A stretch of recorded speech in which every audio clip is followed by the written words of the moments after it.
এই যে কারি পাতা তুলে নিলাম, কারি পাতা রান্নায় ব্যবহার করব। কারি পাতা দিলে একটা সুন্দর একটা ফ্লেভার আসে। আমরা ছাদে যাচ্ছি সবজি তুলতে, দেখি ছাদে কি ধরনের সবজি আছে। আজকে ছাদের সবজি দিয়ে রান্না করব। তো আমরা চলে এসেছি ছাদে।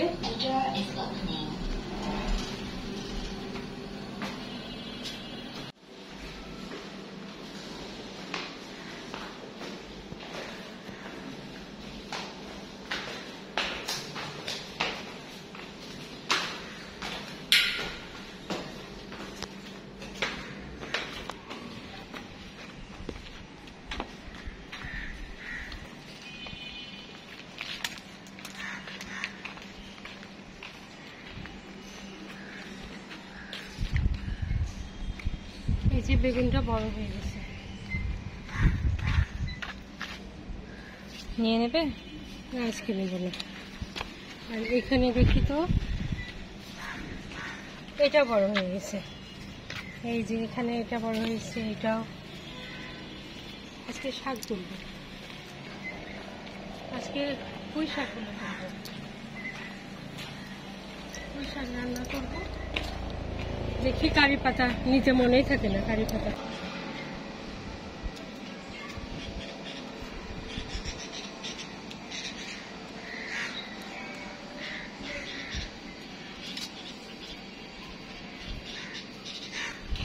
এই যে কারি পাতা তুলে নিলাম, কারি পাতা রান্নায় ব্যবহার করব। কারি পাতা দিলে একটা সুন্দর একটা ফ্লেভার আসে, এই ফ্লেভারটা বেশ ভালো লাগে।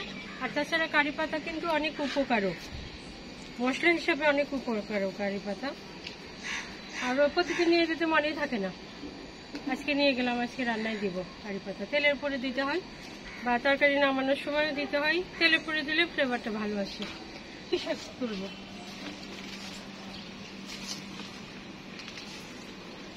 এই যে পুঁই শাক অনেক বড় হয়েছে।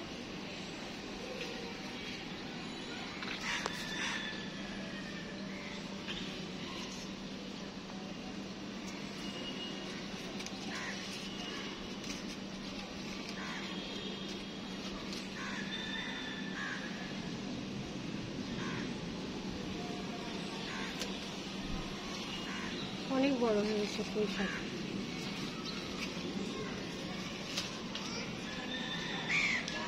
আর একটা আছে,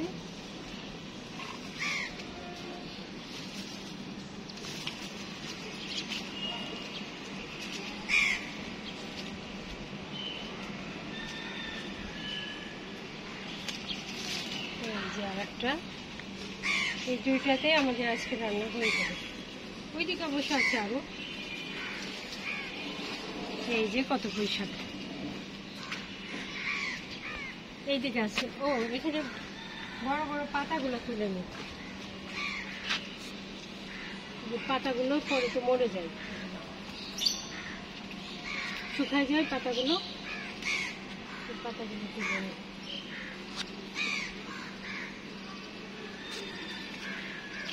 এই যে পাতাগুলো নিয়ে নিলাম।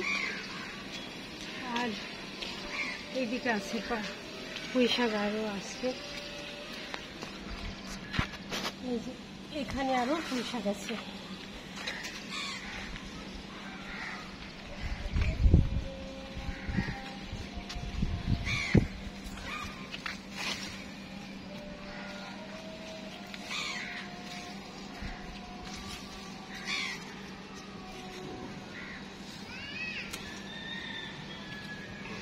এই যে পুঁই শাকটা অনেক হয়ে গেল।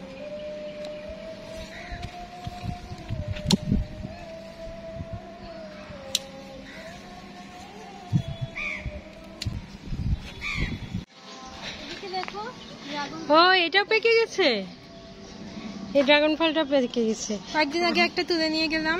হ্যাঁ কয়দিন আগে একটা নিয়ে গেলাম, আর কয়দিন আগে দুইটা, একটা নিয়ে গেলাম, তারপর আবার দুইটা নিয়ে গেলাম।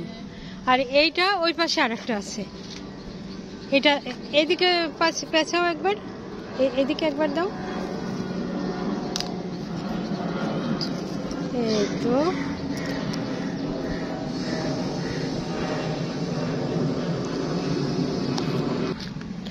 হ্যাঁ এটাও বেশ সুন্দর, অনেক বড়ই আছে তাই না? তোমার জামার সাথে মিলে গেছে, লাল লাল। আপু তো আজকে আসেনি, আপু বলবে যে তোমরা একা একাই পেরে আনলে, আর কিন্তু অনেক পেকে গেছে। করলা পাতা কি নেবে? করলা পাতা যখন পাকোড়া বানাও তখন নিয়ে যাবে করলা পাতা। এই পাকোড়াটা খুব ভালো লাগে, আমারও ভালো লাগে, তোমারও ভালো লাগে, তাই না? করলা পাতার পাকোড়া এটা নিয়ে যাবো, এখন বানাবো না তো। অনেক লাল হয়েছে। হ্যাঁ, একদম পেকে গেছে। আর আরেকটা এইদিকে আছে, আরেকটা আছে। ও এই যে এই যে এইটা, এই ফুলটা খুলে দিই।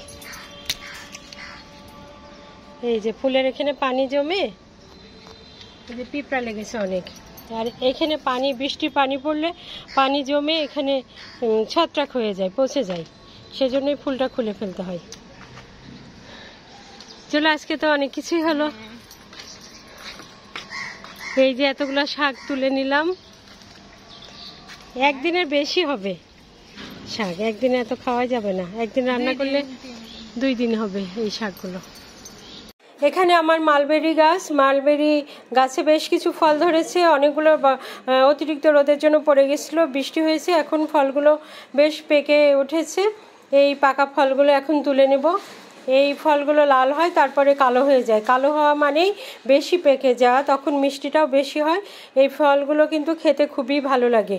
একসঙ্গে এই যে আমি অনেকগুলো মালবেরি ফল তুলে নিলাম, এটা দেখতেই কিন্তু ভালো লাগে, খেতে তো সামান্য কিছু, কিন্তু দেখতে খুব ভালো লাগে। আর এই যে ড্রাগন ফল একটা পেয়েছি, আর সব মিলে আমি সবজি, ড্রাগন ফল, মালবেরি ফল সব নিয়ে আমি এখন বাসায় চলে আসছি। বাসায় এসে আমি এই শাকগুলো কাটবো, কেটে রান্না করব। এই শাকগুলো টাটকা টাটকা রান্না করলে খুবই মজা হবে। আর এইটা আমি রান্না করব মাসকালার ডাল দিয়ে, মাসকালার ডাল দিয়ে পুঁই শাক, খুব ভালো লাগবে। আমরা অনেক শাক তুলে নিয়ে আসলাম, এখন যে রান্না করব শাকগুলো। আজকে সবজি আমাদের এই বাগানের শাক দিয়ে হয়ে যাবে।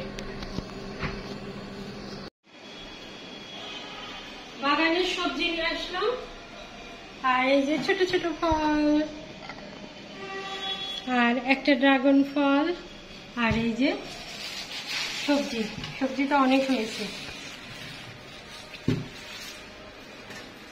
সবজিগুলো এখন কেটে নেব।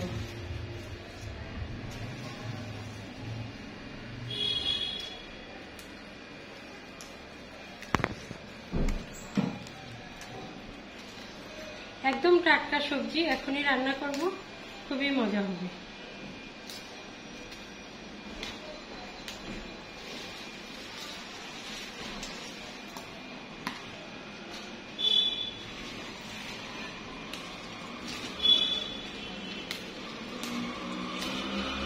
দেখেই মনটা ভরে গেল, এত সুন্দর সবজি, আর কোনো নোংরা নয়, বৃষ্টি হয়েছে, আবার বৃষ্টির পানিতে ধুয়ে গেছে, একদম পরিষ্কার। একবার ধুয়েই রান্না চুলায় বসিয়ে দেবো।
এই পুঁই শাকগুলো একটু পরে দেবো, ডালটা একটু ফুটে উঠুক, তারপরে পুঁই শাকগুলো দিয়ে দেবো।